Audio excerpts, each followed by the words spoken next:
Hello વિદ્યાર્થી મિત્રો, હું તમારું માનવ ક્લાસીસમાં ફરી હાર્દિક સ્વાગત કરું છું.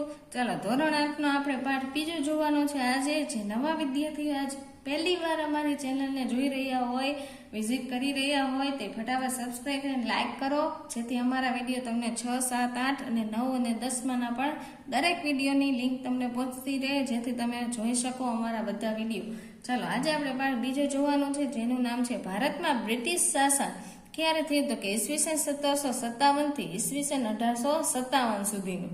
ચાલો, હવે જોઈએ આપણે પહેલો વિકલ્પ. ઈસ્ટ ઇન્ડિયા કંપનીએ ખાલી જગ્યા બંગાળની દીવાની સત્તા આપી, તો કે મુગલ બાદશાહે. ઈસવીસન 1820માં કયા બે પ્રાંતોમાં રૈયતવારી પદ્ધતિ લાગુ કરવામાં આવી હતી, તો કે મુંબઈ અને ચેન્નઈ. મહાલવારી પદ્ધતિમાં જમીન મહેસૂલ વસૂલ કરવાની જવાબદારી કોને સોંપવામાં આવી હતી, તો કે ગામના મુખીને. કાયમી જમાબંધી, રૈયતવારી અને મહાલવારી જમીન મહેસૂલ પદ્ધતિની શરૂઆત કરનાર હતા કોણ, તો કે કોર્નર વોલિસ, થોમસ નુનો અને વોલ્ટ મેકેન્ઝી. ચાલો આગળ જોઈએ. ચોથો વિકલ્પ જોઈએ આપણે. પાંચમો વિકલ્પ જોઈએ. 18મી સદીના સમયગાળામાં ઇંગ્લેન્ડમાં કાચું રેશમ ક્યાંથી આવ્યું હતું, તો કે એ અને સી માંથી. કયા કયા? સ્પેન અને ઇટાલી. ગળી એ ખાલી જગ્યામાં વપરાતું દ્રવ્ય છે. શેમાં વપરાતું? રંગકામ. ઈસવીસન 1790 સુધી યુરોપિયન દેશો ગળી ક્યાંથી મેળવતા હતા, તો કે કેરેબિયન દેશોમાંથી. ભારતમાં ગળી ઉત્પાદનની કેટલી પ્રથા છે, તો કે 2. ગળીના રમખાણો કયા વર્ષે થયા હતા? ઈસવીસન 1859માં અને 60માં. ચલો, પૂર્વ ભારત ગળી, પશ્ચિમ ભારત, તો કે ક્યાં છે? કપાસમાં.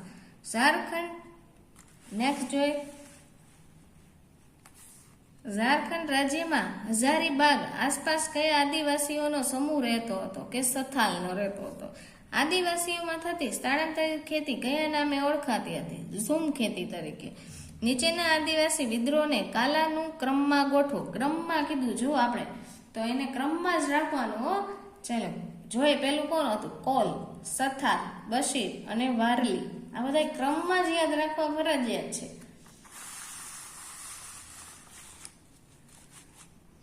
ચલો, હજી 2 વિકલ્પ છે અહીંયા. ઉલ ગુલાન ચળવળની શરૂઆત ઈસવીસન ખાલી જગ્યામાં થઈ, તો કે 1875, 1895, 1897 અને 1900. એમાંથી કોની થઈ હતી, તો કે 1895માં થઈ હતી. આદિવાસીઓ કોના નેતૃત્વમાં મુંડા રાજ સ્થાપિત કરવા ઈચ્છતા હતા, તો કે બિરસા મુંડામાં. હવે ખાલી જગ્યા આપેલી છે તેની.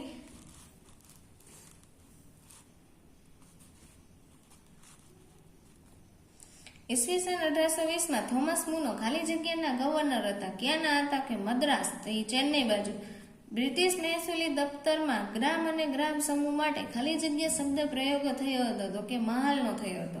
મહાલનું એકમ ખાલી જગ્યા અથવા ખાલી જગ્યા હતું. ગ્રામ અને ગ્રામનો સમૂહ.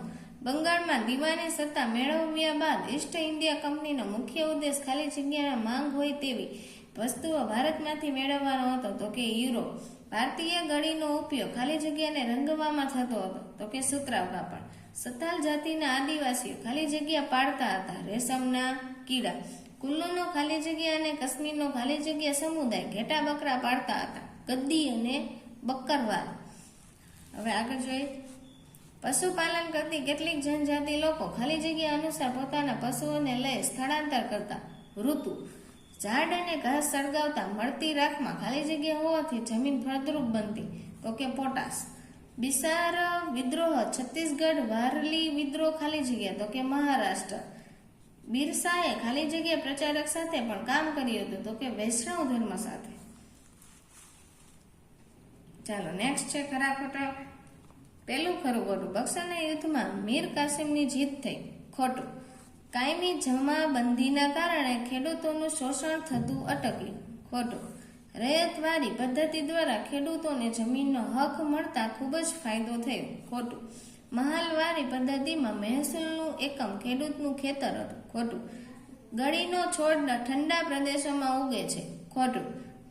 કંપનીના શાસકો ગળીનું વાવેતર કરનાર ખેડૂતોની ફરિયાદ યોગ્ય રીતે સાંભળતા હતા. ખોટું.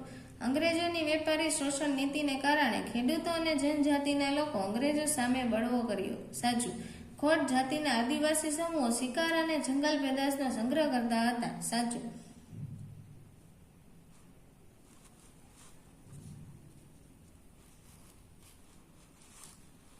ચાલો, વન ગુજર સમુદાય કાશ્મીરના પહાડી વિસ્તારોમાં રહેતા હતા. ખોટું. વન જનજાતિના લોકો ખેતી કરતા ન હતા. ખોટું. જનજાતિ સમુદાયના મુખિયાઓએ કંપની શાસકોને નજરાણા આપવા પડતા. સાચું.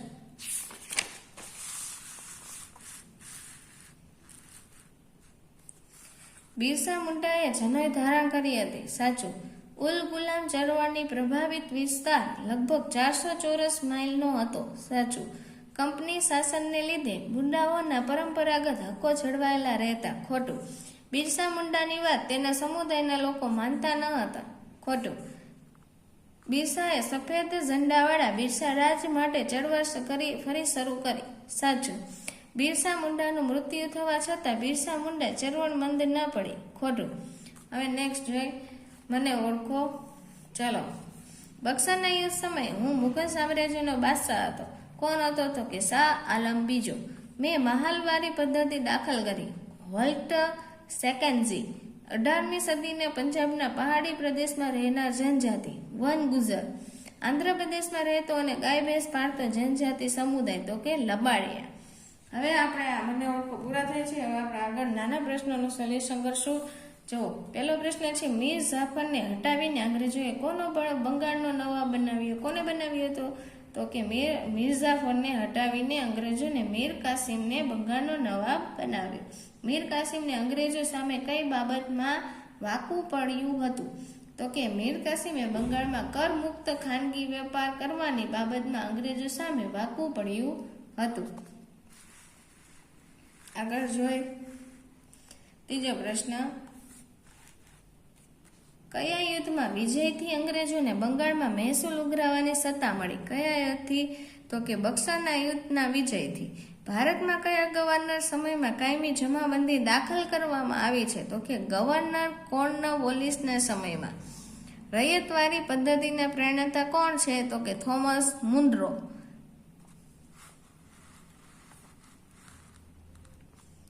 નેક્સ્ટ જોઈએ, મહાલવારી પદ્ધતિનો અમલ ક્યાં કરવામાં આવ્યો? તો કે ક્યાં? ઉત્તર પશ્ચિમ પ્રાંત અને મધ્ય ભારતના કેટલાક પ્રદેશોમાં. 18મી સદીના ભારતના મહત્વના વેપારી પાક જણાવો? તો કે પાકો ગળી, કાચું રેશમ, કપાસ, શેરડી, ચા, અફીણ, મરી અને ગરમ મસાલાઓ હતા. ચાલો, આ 7 પ્રશ્ન કમ્પ્લીટ કર્યા આપણે. આ બાજુથી છે.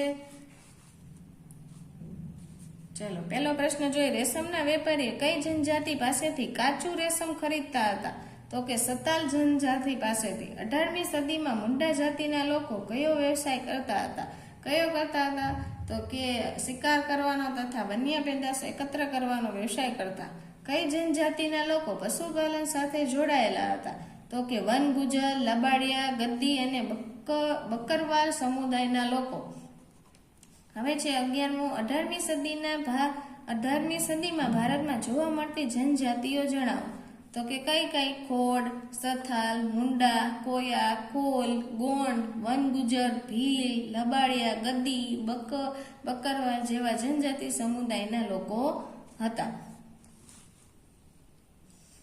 હવે 12મો પ્રશ્ન, ખોડ જનજાતિના લોકો ચામડાને રંગવા કયા ફૂલોનો ઉપયોગ કરતા હતા? કયા ફૂલોનો? તો કે કસુંબી અને પલાસના ફૂલોનો. કઈ જનજાતિના સમુદાયને સ્થાયી ખેતી કરી જમીનના અધિકારો મેળવ્યા હતા? તો કે છોટા નાગપુરના મુંડા ઉપરાંત સતાલ અને ગોંડ જનજાતિના લોકો સ્થાયી ખેતીનો જમીનના અધિકારો મેળવ્યા. ઉલ ગુલામ ચળવળનો પ્રભાવ કયા પ્રદેશમાં હતો? તો કે દક્ષિણ બિહારમાં છોટા નાગપુર વિસ્તારમાં હતો. ચલો, આ બધા હતા નાના પ્રશ્ન. હવે આપણે એના ટૂંકમાં આવતા જોઈ. પહેલો આપેલો છે, કાયમી જમાબંધીમાં ખેડૂતોનું શોષણ કેવી રીતે થયું હતું? તો કે કાયમી જમાબંધીમાં અંગ્રેજોએ જમીનદારોને જમીન મહેસૂલના હક આપ્યા. જમીનદારોએ નિશ્ચિત કરેલું મહેસૂલ કંપનીમાં જમા કરાવવાનું રહેતું. પરિણામે જમીનદારો ખેડૂતો ઉપર જુલમ કરીને મહેસૂલ વસૂલ કરતા હતા. પણ વળી સરકાર ખેડૂતનો પક્ષ લેવાને બદલે જમીનદારોની તરફદારી કરતા હતા. સખત મહેનત કરતા ખેડૂતને પાક નિષ્ફળ જાય તો પણ મહેસૂલ ભરવું પડતું. પરિણામે બંગાળનો ખેડૂત કાયમી જમાબંધીના કારણે કંગાળ બનતો ગયો. ચલો, આ એવું સમજાવે છે કે જો એને પાક સારો ગમે એવો પાક થાય ને તો એમાંથી જે એને હક હોય ને એ લોકોને આપવો પડતો આપણે. અને જો પાક ક્યારેક સારો ન થયો હોય, ઋતુ એ પ્રમાણે હોય તો એ ન થયો હોય તો પણ એને ગમે ત્યાંથી એને જે રાખેલો હોય ને એમાંથી પણ તેને તે લોકોને આપવું પડતું હતું. આવા બધા એ લોકો દુષ્કર્મ આપણા ઉપર કરતા. હવે બીજો પ્રશ્ન જોઈ. યુરોપિયન દેશોમાં ભારતીય ગળીની માંગ કેમ વધવા લાગી હતી? તો કે ગળીનો ઉપયોગ સૂતરા કાપડને રંગવામાં થતો હતો. વળી ભારતીય ગળીનો રંગ કાપડ ઉપર ચમકતો હોય તે રીતે ઉપસતો હતો. યુરોપિયન દેશો ઈસવીસન 1790 સુધી કેરેબિયન દેશોમાંથી ગળીનો પુરવઠો મેળવતા હતા અને પરંતુ તેનું ઉત્પાદન ઘટી જવાથી યુરોપિયન દેશોમાં ભારતીય ગળીની માંગ વધવા લાગી. ચલો, આ પ્રશ્ન પણ પૂછાઈ શકે ને ત્રીજો પણ વધારે પૂછાઈ શકે છે.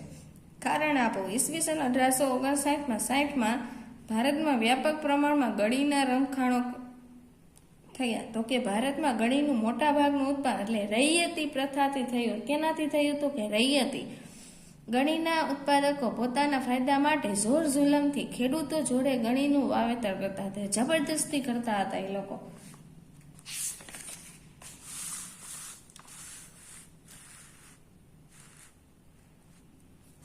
પછી છે કે ખેડૂતો પર ઉત્પાદકોની ધાક જાળવી રાખવા કંપનીના મળતિયાઓ અનેક પ્રકારની ગેરરીતો આચરતા, ખોટા હિસાબ રાખતા અને ખેડૂત પાસેથી ફરજિયાત ગળીનું વાવેતર કરાવતા. કંપની શાસકો, અમલદારો અને ગળીના ઉત્પાદકો એકબીજા સાથે મળેલા હોવાથી કંપની શાસકો અમલનો ખેડૂતોની ફરિયાદ સાંભળતા ન હતા. જો ખેડૂતો ફરિયાદ કરે ને તો કંપનીવાળા કાંઈ જવાબ પણ ન આપતા. એમ કરીને કાંઈ થાય નહીં એમ કરીને એ લોકોને જવા દે, એનું કાંઈ કામ જ ન કરતા. ચલો નેક્સ્ટ છે ચોથો પ્રશ્ન. 18મી સદીના અંત સુધીમાં ભારતમાં કપાસ પકવતા ખેડૂતો કેમ પાયમાલ થઈ ગયા? તો કે ઈસવીસન 1780માં દાયકામાં ભારતમાં કપાસ ઉત્પન્ન કરતા પ્રદેશો ઈસ્ટ ઇન્ડિયા કંપની અને તેના કૃપાપાત્ર કેટલાક વેપારીઓનો અંકુશ હતો. કેટલી સાલમાં? તો કે યાદ રાખવાનું ખાસ, 1780માં કઈ કંપની? ઈસ્ટ ઇન્ડિયા કંપની, કૃપાપાત્ર કેન્દ્ર. આથી કંપની ખેડૂતોને તે વખતે બજાર ભાવ કરતાં ઓછા ભાવે કપાસ વેચવા ફરજ પાડતી હતી. બજાર ભાવ એના કરતાં ઓછા ભાવે કપાસ વેચવાના. પરિણામે ખેડૂતોને કપાસના યોગ્ય ભાવ મળતા તેથી તેઓ કેવા થઈ ગયા? પાયમાલ. એટલે બિચારા કાંઈ વધતું નહીં, વાવેતર કરે તો એમાં ઉલટાનો ખર્ચ વધારે થતો એવું કહેવાતું.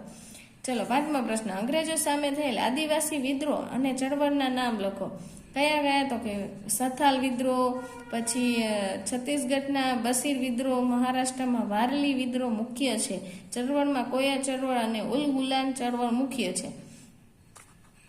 હવે 6થો પ્રશ્ન. તો કે અંગ્રેજોએ બિરસાની પ્રથમ વખત ધરપકડ કયા આરોપ હેઠળ કરી હતી? તો કે નેતૃત્વમાં મુંડારાજ સ્થાપિત કરવા ઈચ્છતા હતા. બિરજાએ અંગ્રેજો અને જમીનદારોના શોષણ વિરુદ્ધ ચળવળ શરૂ કરી હતી. વળીથી આ ચળવળ દ્વારા મુંડા સમુદાયના લોકોમાં સામાજિક ચેતના પણ ફેલાવતા હતા. આથી આંદોલન ઘણું ઝડપી ફેલાયું. એટલે કે ખેડૂતોમાં તેને લડાઈ કરી હતી તે બાબતે.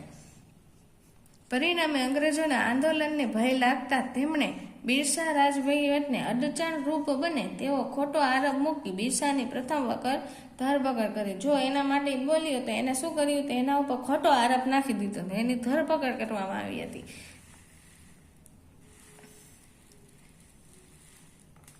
ચાલો 7મો પ્રશ્ન જોઈએ. કારણ આપો. અન્ન ભંડાર તરીકે ઓળખાતું બંગાળ કંગાળ બન્યું. તો કે અંગ્રેજોએ બંગાળ, બિહાર અને ઓડિશાની દીવાની સત્તા મેળવ્યા બાદ કાયમી જમાબંધી દાખલ કરી, જેમાં દ્વારા ખેડૂતોને ફરજિયાત મહેસૂલ આપવો. જેમ હમણાં જ કીધું, જો ન થાય તો પણ તેને આપવું ફરજિયાત છે. ખેડૂતો મહેસૂલ ના ભરી શકીએ તો તેમની જમીન જપ્ત કરવા, જો એની ન આપે ને તો એની જમીન જપ્ત કરી લે અને ખેત મજૂર બની ગયા. ઇંગ્લેન્ડના ફાયદામાં હોય તેવા પાકો જ ઉગાડવા ખેડૂતો પર જુલ્મ થતો અને તેનું પૂરું વળતર પણ મળતું ન હતું. આમ બંગાળનો ખેડૂત ગરીબ અને જમીન વિહોણો થયો હતો. પરિણામે સ્વરૂપ અન્ન ભંડાર તરીકે ઓળખાતું બંગાળ કંગાળ બન્યું. ચલો 8મો પ્રશ્ન જોઈએ. કારણ આપો. કંપની શાસનમાં ભારતમાં ખેડૂતો મોટી સંખ્યામાં જમીન વિહોણા ખેત મજૂરો બની ગયા. તો કે અંગ્રેજો ભારતમાં રાજકીય સત્તા મળતા તેનો દુરુપયોગ કરીને ભારતના વેપારી પાકો પર પોતાની સત્તા મેળવવા માંગતા હતા અને ઇંગ્લેન્ડને સમૃદ્ધ બનાવી નીતિના કારણે મહેસૂલ પદ્ધતિ ખેડૂતોનું શોષણ કરનારી હતી. મહેસૂલ ન ભરી શકનારનું શું કરે? જમીનનું લઈ લે. એટલે આર્થિક રીતે તે લોકો શું થઈ જાય? પાયમાલ થઈ જતા. આ રીતે લોકોને જમીન વિહોણા બન્યા હતા. પછી 9મો પ્રશ્ન, જનજાતિઓ દ્વારા અંગ્રેજોનો વિરોધ શા માટે કરવામાં આવતો? તો કે અંગ્રેજોએ જનજાતિઓનો વિકાસ ભયરૂપ લાગતા તેમણે જનજાતિ સમુદાયના મુખિયાઓની સત્તા ઉપર કાપ મૂક્યો. પછી છે, આથી આ મુખિયાઓની સ્વતંત્રતા છીનવાઈ ગઈ અને શું ઈચ્છતા તો કે જનજાતિ એક જ જગ્યાએ રહીને ખેતી કરે અને કંપની માટે આવકનું સાધન બને. આથી તેમણે જનજાતિ માટે નવા કાયદા બનાવ્યા હતા. એવી રીતના છે બધા પોઈન્ટ જુઓ તમે. આ નીચેના પોઈન્ટમાં પણ એવું જ કહેવામાં આવે, અંગ્રેજો દ્વારા થતી આદિવાસી શોષણ વિરોધમાં જનજાતિઓનો અંગ્રેજનો વિરોધ કર્યો. ચલો, આ નાના પ્રશ્ન ટૂંકમાં ઉત્તર હતા. હવે મુદ્દાસર છે તેમાં રૈયતવારી પદ્ધતિ પહેલો પ્રશ્ન આપેલો છે, જે પાઠ્યપુસ્તકમાં સ્ટોરી બેઝ છે, જેમાંથી તમે પોઈન્ટ બનાવીને લખી શકો છો. હવે બીજો પ્રશ્ન છે મહાલવારી પદ્ધતિ, તો એ પણ તમે જોઈ શકો છો આમાં. અને હમણાં આપણે 18મી સદી વાળો ટૂંકમાં ઉત્તરમાં પણ જોયો હતો, તો એ પણ જો સરખો વાંચેલો હોય તો આ મોટા પ્રશ્ન છે. ત્રીજો પ્રશ્ન છે એમાં તમે લખી શકો છો.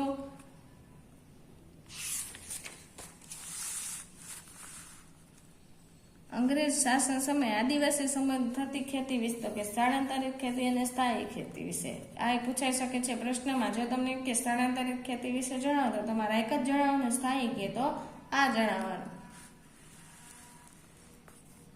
5મો પ્રશ્ન છે અંગ્રેજ શાસનમાં જનજાતિઓની પ્રવૃત્તિ એ વિશે. નેક્સ્ટ છે 6, બિરસા મુંડા. ચલો, આ ટૂંકમાં પણ પૂછાય છે, જેથી પાકી કરવી ફરજિયાત છે. બધા પોઈન્ટ યાદ ન રહેતો કાંઈ નહીં, પણ મુદ્દાસરમાં 8 પોઈન્ટ તો તમને આવડવા ફરજિયાત છે, જેથી પાકું કરવું એ લેવા. 8 પોઈન્ટ તો ગમે એ આવડવા જોઈએ, એવું નથી કે તમને જે વધારે યાદ રહે એ પહેલા પાકા કરવાના. ચલો, નેક્સ્ટ છે જોડકા. ચાલો, આજે આપણે વિડીયોને વિરામ આપશું. જો અમારા વિડીયો તમને બહુ ગમતા હોય તો ફટાફટ શેર કરો, સબસ્ક્રાઈબ કરો અને લાઈક કરો. અને બીજાને પણ કહેજો કે વિડીયો જોવા માટે અમારી ચેનલનું જોવે, જેથી તેને લોકોને પણ એને અમારા વિડીયોમાંથી માહિતી મળતી રહે. ચાલો.